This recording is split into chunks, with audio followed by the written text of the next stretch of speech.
Okay, so here's where we left off last time. We were talking about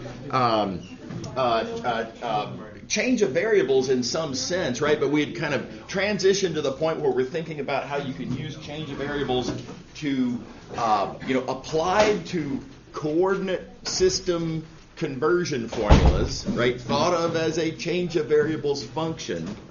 So we've created this new idea of doing an integral in a coordinate system, which is really just kind of a convenient sort of like way of thinking about what is in fact a change of variables. Okay, so here's a historically interesting example. So this calculation was first done a couple hundred years ago or something. But it's a really powerful calculation. It's extremely clever, and I never would have thought of this. Right? So this super duper clever. It relates to the computation of this integral right here. This integral is actually really, really important. And the reason this integral is important is because this thing here is called a normal distribution, and it's one of the most important objects in statistics, right? Which is, so kind of a big deal, right? So being able to compute its integral, which is important for understanding how to compute probabilities, again, super duper important. Okay, so with all that said, how do we compute this integral? Well, the antiderivative of that function is not something that you can compute in what we call closed form, in other words, without power series. It just doesn't work. Okay, so how are we going to compute the integral if we can't compute the antiderivative? And this is a very rare circumstance that this actually comes up. Let's see here. So here's the big idea. We're going to take this integral. We're going to give it a name. We're going to call it j. And what I'm actually going to start by computing is j squared. And I claim that this is j squared. And some people will object, no, wait. One of these has a y in it instead of an x. Right? I'm going to counter with, who cares? It's a dummy variable. It doesn't matter. Right? That's just a different way of saying I have a certain function and I want to compute, if you will, the total area under that curve. Okay.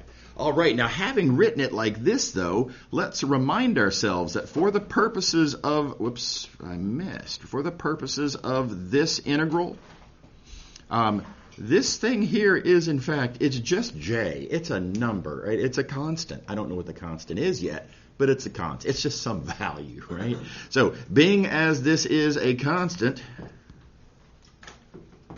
you can just move it right inside of that integral like so. Right? Constants are allowed to move in and out of integrals. Okay, fine. Now I have an integral inside of an integral. And now let's think about, for the purposes of this integral right here, for the purposes of the dx integral, recall, the variable to the outside is constant. And that means that this e to the negative y squared, as far as the x integral is concerned, is constant. And again, constants are perfectly allowed to move inside of an integral, like so. Now, it kind of feels like I'm doing some kind of weird stuff here, right? It is. This is definitely a little bit weird. The nice punchline, though, is that having moved these things around like this, what I have, let me get back into an actual color. This is an actual iterated integral, right?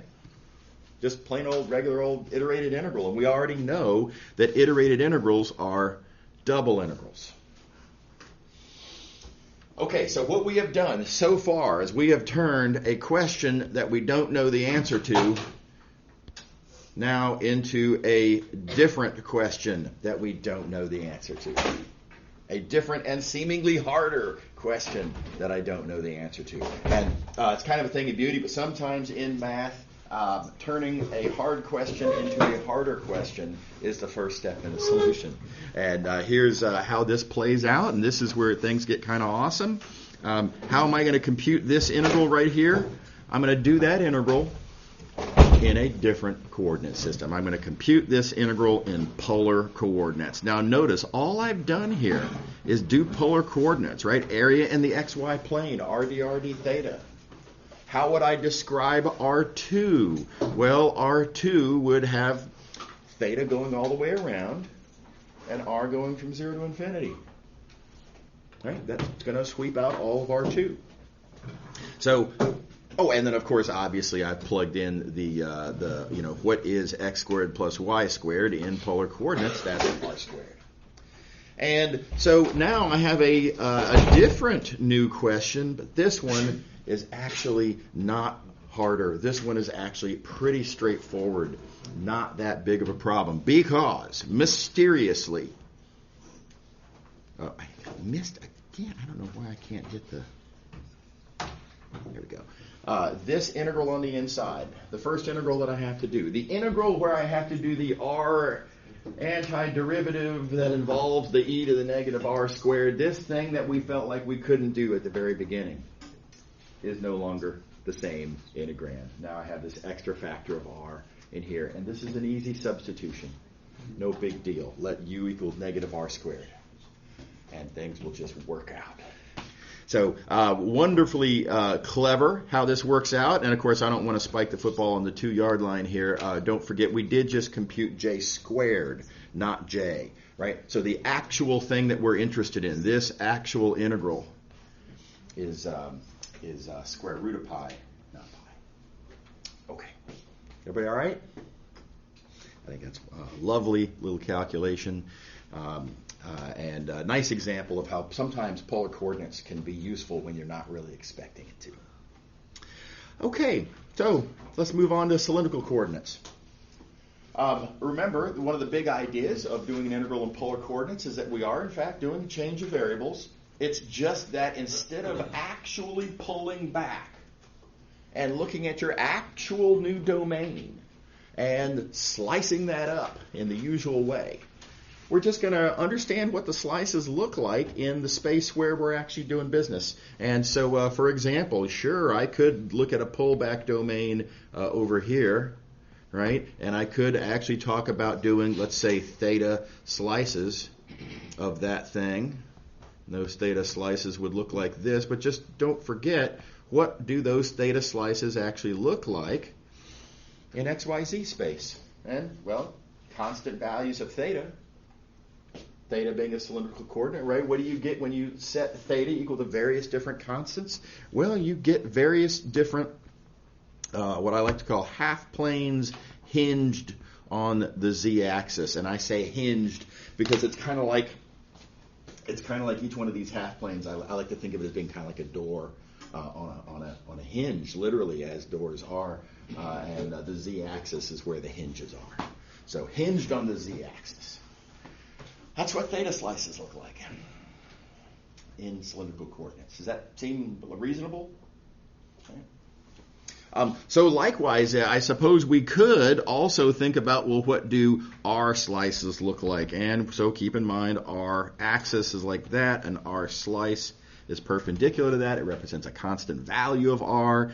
Here is what a constant value of r would look like in XYZ space.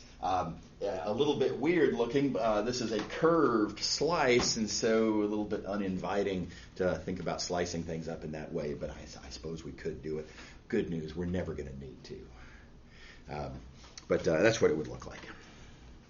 So with that in mind, we can do integrals in cylindrical coordinates. And again, doing an integral in cylindrical coordinates is just a kind of a shorthand. It's kind of a convenient sort of veneer to place over what's really going on, which is that we're actually pulling back through the cylindrical coordinates change of variables function, right?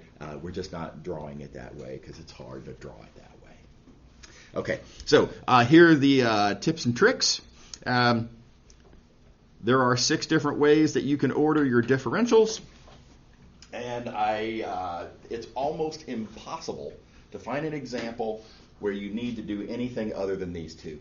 So I strongly encourage you, don't be so open-minded as to actually equally entertain all 6 of your options. These are the 2. Anything other than these is either definitely worse or at best as good as convenient as one of these. So these are your only real options. The way that you remember this is that the dr and d theta go together and in the usual order. Remember, with polar coordinates, we always want dr on the inside. And then dz is either on the outside or on the inside. And, depending on the circumstance, either one of these might be a good choice. Okay. Next observation, again with the forgetting of the stretching factor. It's so easy to forget, right? So there is this tendency to write down your differentials and then go off and think about other things, about slices and plugging in and pulling back and all that business. A lot of pictures to draw and geometry to think about. And in all of the fuss, to accidentally forget to put your stretching factor in there. So my little hack workaround that works really well for me, and I hope it will work well for you as well, is just don't ever write these differentials by themselves. Always write stretching factor and your differentials at the same time, all at once. Think of r d theta dz as being a single thing, and frankly, it kind of is. This is, after all, dx dy dz. Right? This is your volume element. Right? And so that, if you've been asked, as typically would be the case, to compute an integral dx dy dz, this r d theta dz is meaningful. These things up here, dz dr d theta, by itself doesn't really make any sense for a dx dy dz integral. So this is not only a memory tool, this is also sort of good organization to write down natural things all at once. Okay. All right, and our usual rule about how to find bounds, realize what points describe them. What surfaces are those points on? What are the equations for those surfaces? And then solve those equations. Okay. Is that no? Okay. All right. Everybody happy? To see some examples. All right. So first example, we'll look at the upper half ball of radius A. That's this thing right here. Solid, of course. And we want to do an integral on this for some reason. Now, again, why are we doing an integral on this domain? That we're not going to worry about that part of the problem. There's countless reasons that I might want to do an integral on this solid. Maybe I'm computing a mass. Maybe I'm computing the number of mosquitoes flying around in my tent. Whatever. Right? Okay. All right. So the question we're going to face is how to turn this into an iterated integral. And I'm going to show you how to do it with your differentials in this order. Notice that this is one of our two standard orders, dr d theta on the outside, together and in the usual order, and dz on the inside, arbitrarily. Okay, so first things first, dv is r dz dr d theta. Don't forget that r. Write that r down as you're writing down the differentials so that you don't forget it, so that you don't leave points on the table, right? I mean, this r by itself, as part of whatever you've written down, that r by itself is worth some points. Make sure to grab those. All you got to do is write it down, right? It's good news. Okay. All right, now we got to start thinking about slices. So here we go. Let's think about how does theta work. Well, theta, I claim, goes all the way around in the sense that here's what a theta slice looks like. Right, this is looking at one of these slices and by a theta plane. Right, again, one of these half planes hinged on the z-axis. Right, and we're going to start there, go all the way around, and end at the same place, so 0 to 2 pi. Everybody happy? Okay. All right, now as per usual, we're going to focus our further attention on this one theta slice. Don't worry about points that are off of this theta slice. We'll get to them for other values of theta. Theta will get there. Theta is going to go over all the values from 0 to 2 pi, right? So we can look at one at a time. Now we want to think about the range of values of r. So what is r doing here? First of all, what does an r slice look like? We talked about r slices, and r slices are kind of like this, right? But keep in mind, all I really need is an r slice of my theta slice. And so think about how one of these kind of curved parts of a cylinder, how would that intersect one of these half planes hinged on the z-axis? And, well, it's going to make little line segment cross sections that look kind of like this. So again, we got to think about the bounds. We got to think about first and last. The first one of these will be here, where I think it's pretty believable that r is 0. That's the z-axis. Our last one, now this one's a little bit more thought's going to have to go into this one. Our last one is going to be this teeny tiny little short little slice right here. It's this point at the very end. The very last one of these slices is just that point. And what I need to do, keep in mind, is I need to understand what is the value of r on that last slice. What is the value of r at that point? And don't forget, this is a half ball of radius a. So that means that that distance is a.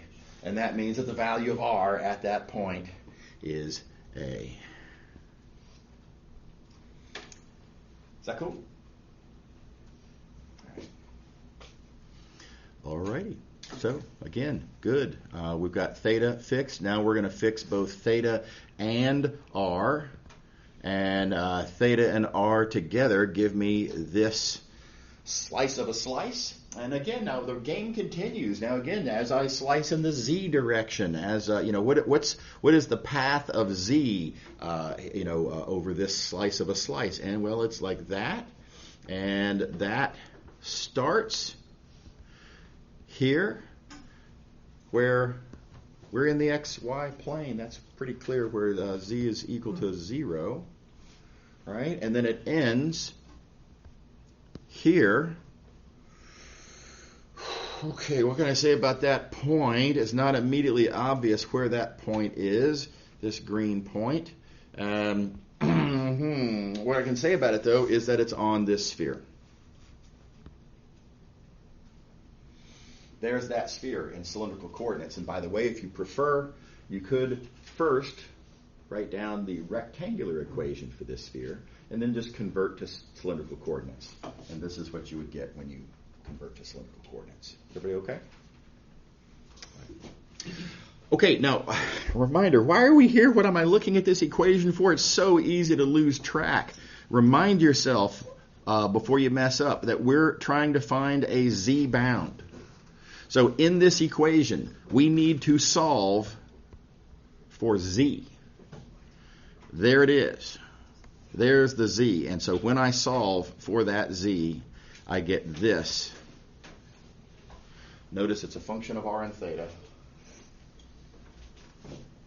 as our upper bound for our z range. How we doing? Everybody okay with that? Okay. Okay, now, next example, same domain. Let's just slice it the other way. Right, again, we have two perfectly reasonable ways of slicing. This time I'm going to put the dz on the outside. That changes a few things, but a lot of the argument is really pretty similar to what we've already gone through. What's the range of values for z? Well, it's like this. Here's the first z slice, and there's the last z slice. And you can just kind of look at the picture and see what those z bounds are, et cetera, et cetera.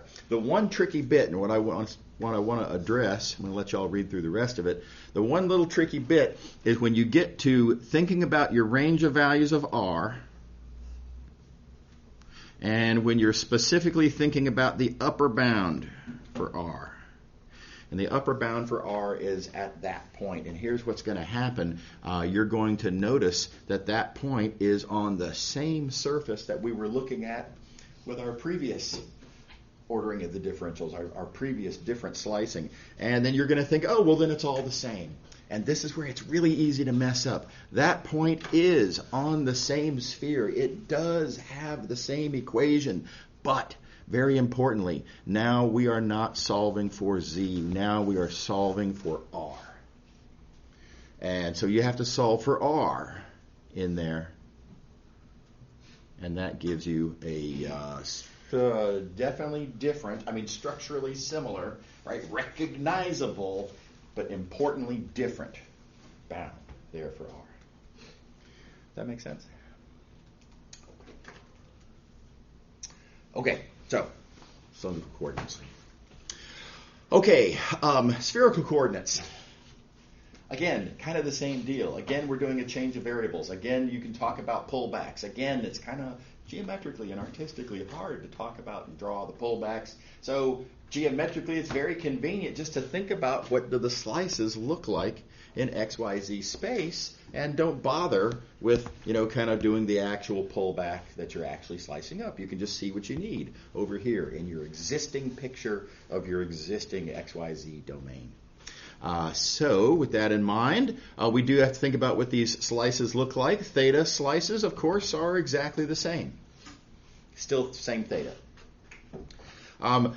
Phi slices are a little weird looking. If you look at a slice perpendicular to the phi axis, that represents a constant value of phi. Phi, of course, is an angle off of the z-axis, positive part of the z-axis. And representing a constant value of that angle gives you a cone. It's a little bit weird. And again, it's hard to visualize actually cutting like that with a knife, right? That'd be it's not that it can't be done, right? But it's a little weird, a little geometrically a little bit hard. Good news, we're not going to need to worry about that. The weirdest one, though, is constant values of rho. And again, a constant... that was a little Escher there. Sorry about that. There we go. This constant value of rho, this rho slice, would look like that, right? It's a part of a sphere. And I don't know that knives exist that cut like that. And again, it's very geometrically challenging to think in those terms. And again, don't worry about it. We're never going to have to actually do that. Okay. The reason that we'll never have to worry about those harder ladder slices is that in practically all cases, this is your best choice for ordering your differentials. And again, there are manufactured unnatural examples here and there, but in all of my years as a physics major, I don't believe I ever saw a naturally occurring example that would make me want to slice in a different order than this. So don't worry about considering all 6 options. Just always do it in this order. Okay. Similar reminder, always write down your stretching factor at the same time that you write down your differentials. Again, this is multi-purpose. For one thing, this is a mathematically natural thing. This is your dv. This makes sense for the original integral that you were asked. D rho d phi d theta by itself, not really. Right? That's not part of the original integral. So it just if only for that reason it makes sense to write this down all at once. But even more importantly, from a practical point of view, it is surprisingly easy to forget the stretching factor. And again, it's points, right? I mean, just from a exam logistics point of view, my gosh, that's like 4 or 5 points that I don't know, no promises, right? But it's a lot of points on your test, and you don't want to just leave that on the table. So write it down as immediately as you're writing down your differentials, and that'll cut down on the oopsing forgetting it, which I have done.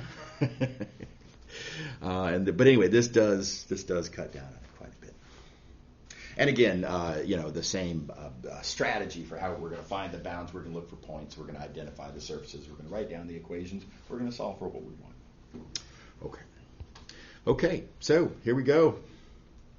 First example. Let's suppose that our domain is this ball here. Centered, not at the origin, centered above the origin on the z-axis, and with radius appropriate to make it look like it's kind of sitting on the xy plane at the origin. Okay, so it sort of side swipes the xy plane at the origin. Does everybody see the domain there? Okay, so let's think about our theta slices. By the way, notice I'm going to be slicing in the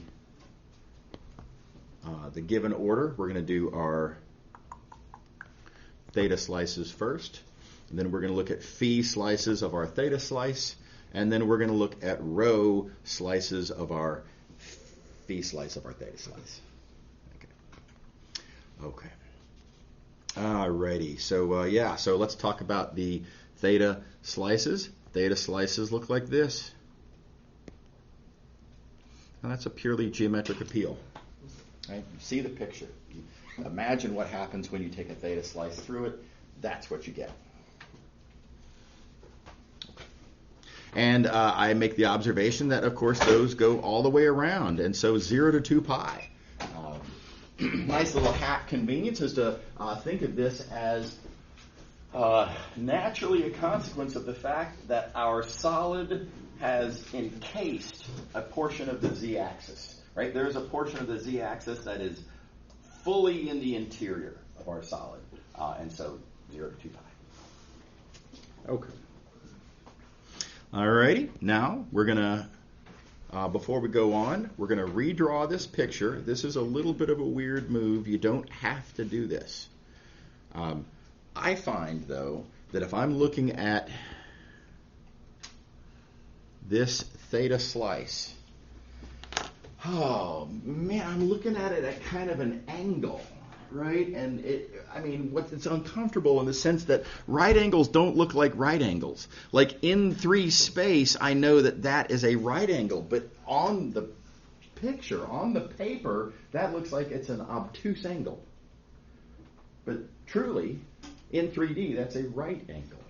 So, I don't know, I find that potentially a little bit misleading, and so again, you don't have to do this, but I think there is good value in just drawing just your theta slice, where you're looking right at it, where your right angle now actually looks like a right angle, and I find it easier to see what's going on with phi looking at that picture.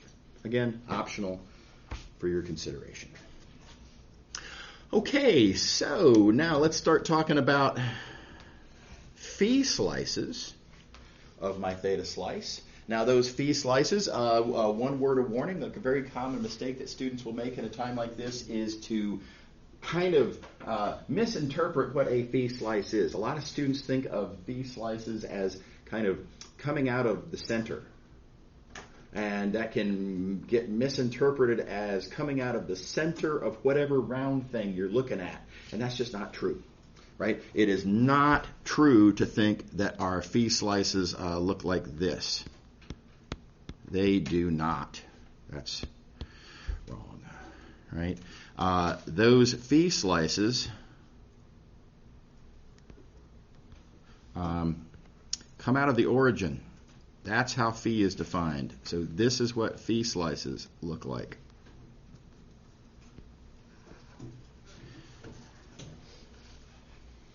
Anybody with me?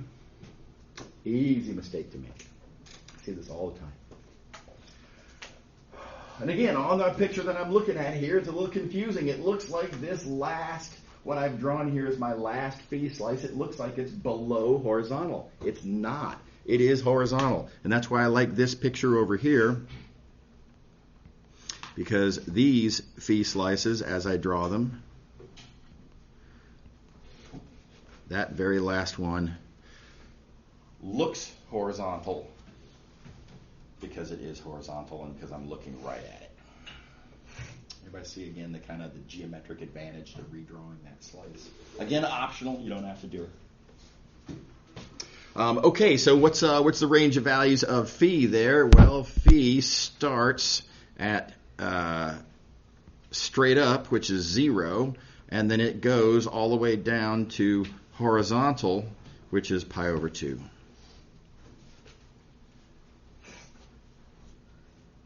Everybody happy with that? You've heard me say the following a million times. You're going to hear me say it a million more. Look how important the picture is in this.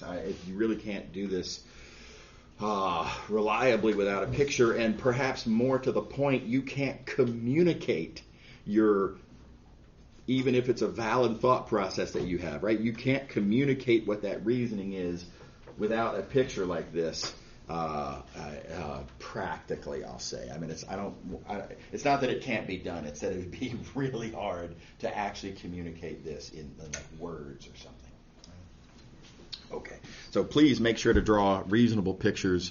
And reminder, if you're not good at drawing three-dimensional pictures, it's unavoidably part of the course. And if you want some ideas and things to practice, things to think about to improve your 3D drawing, check out the miscellaneous topics playlist where I have a couple of recordings on this. Okay, yeah. All right. Okay. So and now we look at our phi slice of a theta slice, and let's see here. Here is one of our phi slices of our theta slice. Pretty clear that rho starts at that point, which of course is the origin, where of course rho is 0. The last point, though, and this is where it gets a little confusing, that point there, what can I say about that thing? And, well, I guess it's on this circle. And here's where it is healthy to look back to your original picture and remind yourself, where did this circle come from? What is that actually? And, well, what it is it's a circle that you get by slicing up your sphere. So, in fact, this point that we're interested in is on this sphere. And this equation that I've got written down here, you might not immediately recognize this. I don't have this memorized or anything, right? And I don't particularly suggest that you should either. But there's a chapter 1 method that we talked about where if you write down the rectangular equation of, let's say, the sphere, for example, you can convert that equation into spherical coordinates, right? And we did at least one example in the notes back in chapter 1. So make sure that you're good at that, and if you follow that process, that will lead you to this equation right here. Is everybody willing to believe that? Make sure you are good with that process from chapter 1 of finding this equation. Okay. Yeah, wait a second. Why were we looking at that point again? We're looking at that point because we're looking for a rho bound. So in this equation, I need to solve for rho. Lucky break. I already had it written that way. And boom, there's my upper bound for rho. Everybody good? All right, so that's the process. Now a couple of reminders. Again, the picture is extremely important. Some common mistakes that some students make. They make their picture too small. Don't try to save too much space. I see these little pictures about this big, right? Just barely bigger than a postage stamp. And there's a lot going on this. It's hard to visualize. A teeny tiny little picture is going to be really hard for you to make sense out of. And again, arguably worse, it's going to be hard for the grader, possibly me, right, to be able to infer from your drawing what you were trying to communicate, right? So teeny tiny little pictures, no good. Make it nice and big. Keep in mind you do have the backs of the pages on the exams, right? You also have scratch space on the back 2 pages and the back of the cover, etc. So take that scratch space, think about how best to draw the picture, and then once you really have a good understanding of what you're looking at and how to draw it, draw yourself a nice, clear picture in the allocated space. Or on the back of whatever page you're looking at. Okay, don't try to do it all at once. It's hard, right? When I draw a 3D figure and have it in my notes, that wasn't the first draft. That was like the 3rd or 4th draft sometimes, right? So make a picture that represents what you see about what you're trying to draw. Expect it to be bad. That's okay. That's part of the process.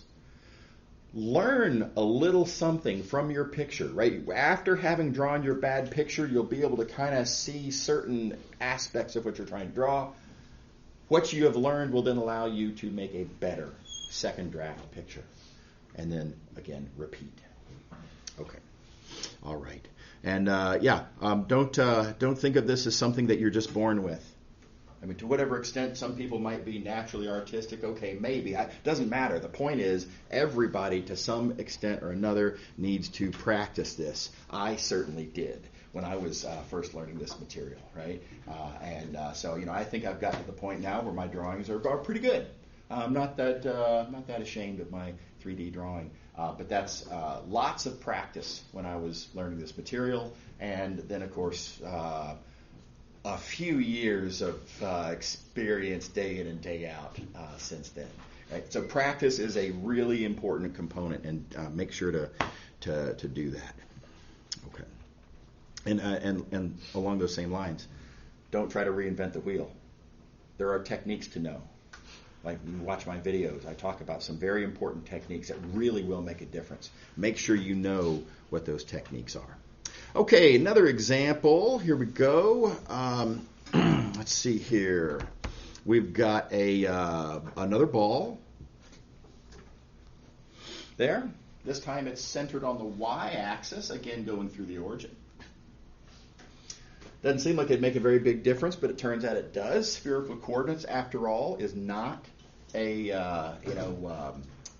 fully symmetric thing, right? The z-axis is special in spherical coordinates. So with that said, let's start slicing this thing up.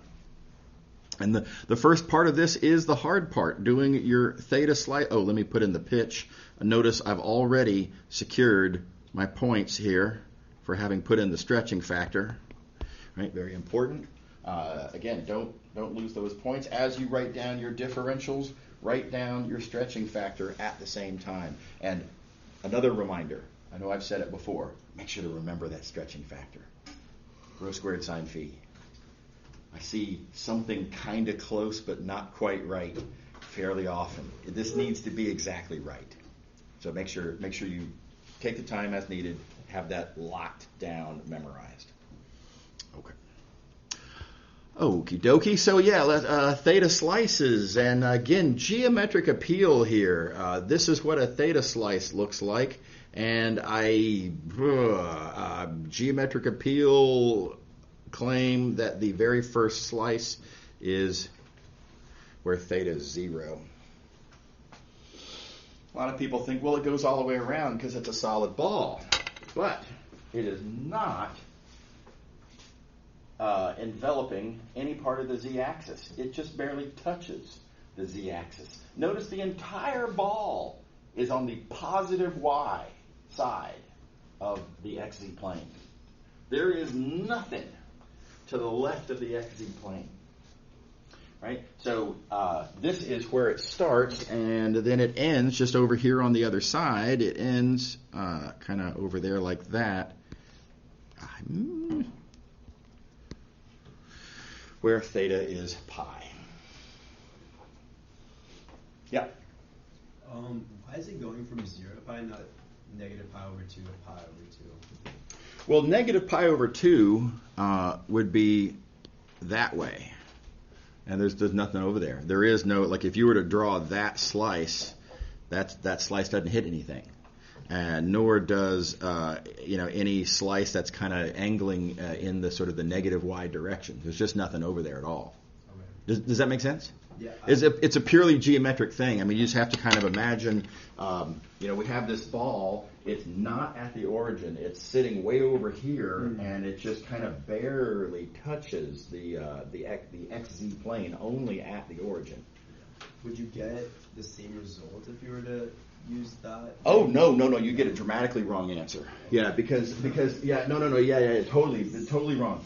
Because the next thing we're going to do is we're going to talk about the range of values of phi and the range of values of rho. Right? We're going to make those arguments on the basis of what's actually happening over here where the sphere actually is, where the ball actually is. Right? But those formulas applied to values, inappropriate values of theta way over here would give you stuff that isn't there. And so, yeah, that would definitely give you a wrong answer. Does that make sense? Yeah. Yeah. Thank you. Yeah. Cool. Right. Okay, yeah, so none of this red stuff over here. Okay, so 0 to pi, again, geometric. Thank God we've got a picture, right? I mean, it's so hard to visualize this without a picture, so thank you again, picture. Okay, now we focus on one of our theta slices. Again, I like to redraw my theta slices. I just find it a little bit easier geometrically when I go on to the next step and think about phi. Oh, whoops, wrong color.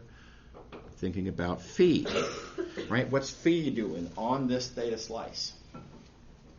Well, keeping in mind, phi is an angle like this, measured off of the z-axis, right? And so the range of values of phi slices are going to start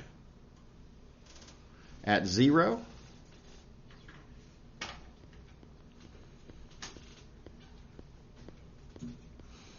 And they're going to kind of keep going increasingly small, but non-trivial, until I get to pointing straight down, which is 0 to pi.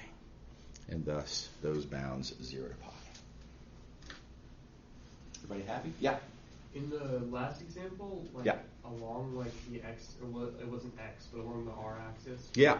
Like the angle to the r-axis was 0, and then it was pi over 2 like total because it wouldn't be perpendicular. So that's 0, right? And then this is pi over 2. I get you. Okay, that makes more sense. Okay. Yeah. Cool. Alrighty. Yeah.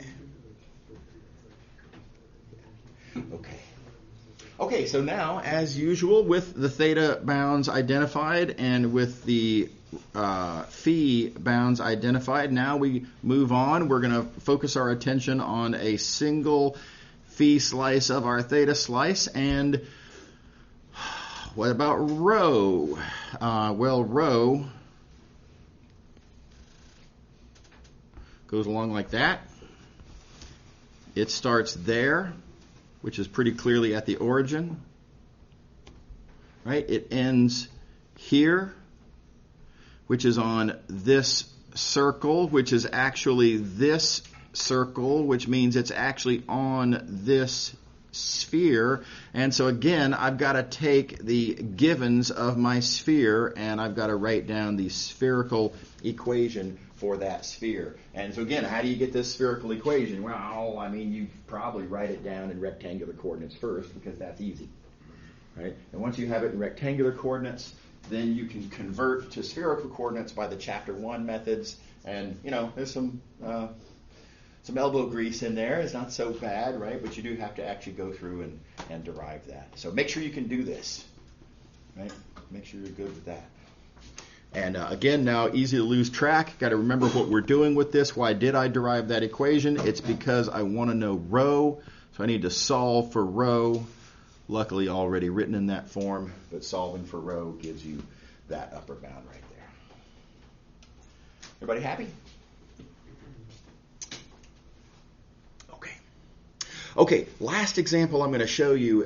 This last example is, I'm just going to get straight to the part of it that I think is most interesting. This is mostly an art challenge. The rest of the slicing process, we've seen other examples, and you know that'll suffice.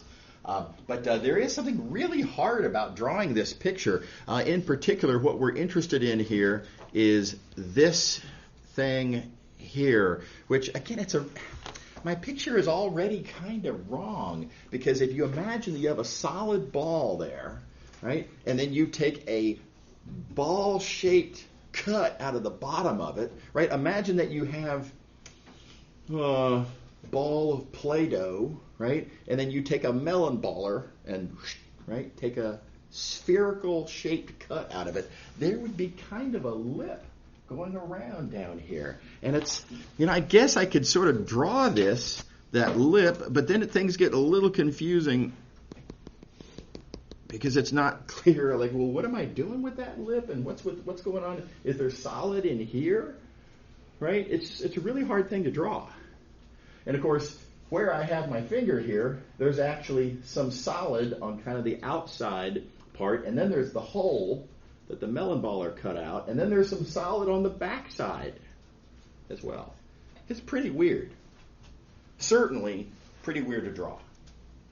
And when something is hard to draw, it's harder to think about what the cross sections look like and to analyze what's happening on those cross sections. So artistically, this is kind of scary.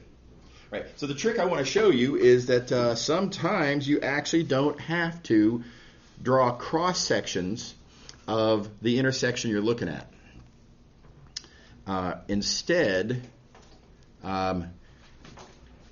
you can look at the cross sections of the simpler given surfaces and then intersect those. So here's what I mean by that. Let's kind of forget about the solid that I'm trying to visualize here, and let's think just about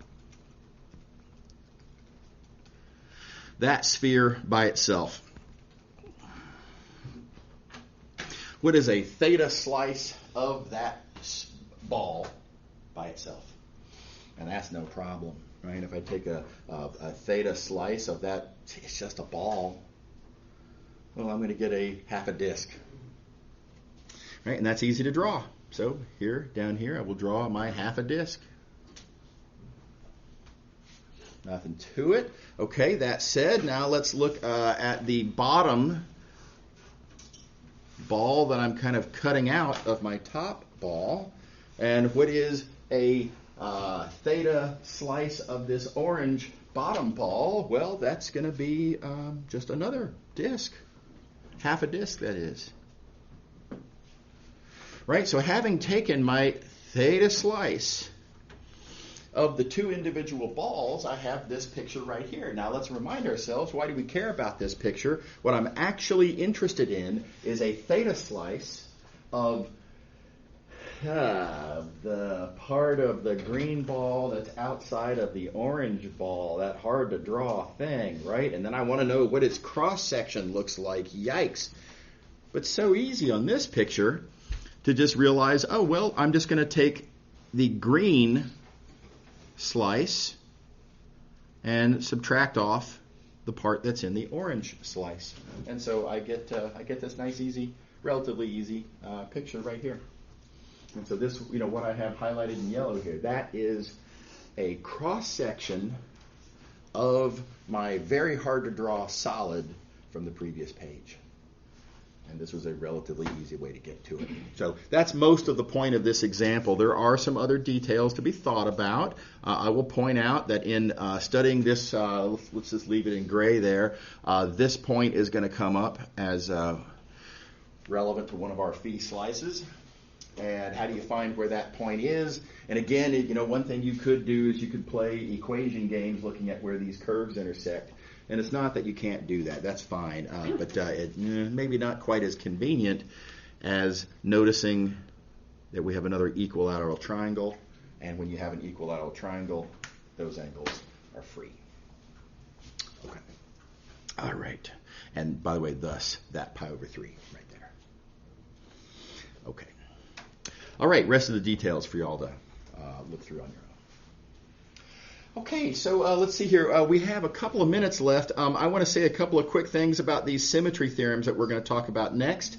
I'm basically just going to start by reminding you of this theorem in single variable calculus that with certain conditions observed, certain integrals are immediately, obviously, instantaneously, no effort required, no integration required, just zero, right? And where this comes from is if your integrand is odd and if your domain is symmetric. And the way that typically gets written, of course, a symmetric domain typically would be written as integral from negative a to a, or something like that. So symmetric in the sense that if you have some value in the domain, then the negative of that value also in the domain. So negative a to a, symmetric around the origin, if you like. So wonderful fact, and it comes up, I would say, significantly, and it's a nice little time saver. I don't have to crank out any integral. Sometimes integrals are hard, right? So being able to avoid that kind of effort is a big win. What we're going to see, I guess I better draw the line here. what we're going to see next time is that this powerful theorem has arguably even more powerful versions in 2 and 3 dimensions. And so, we'll pick up there next time. Y'all have a good rest of your day. See you on Friday.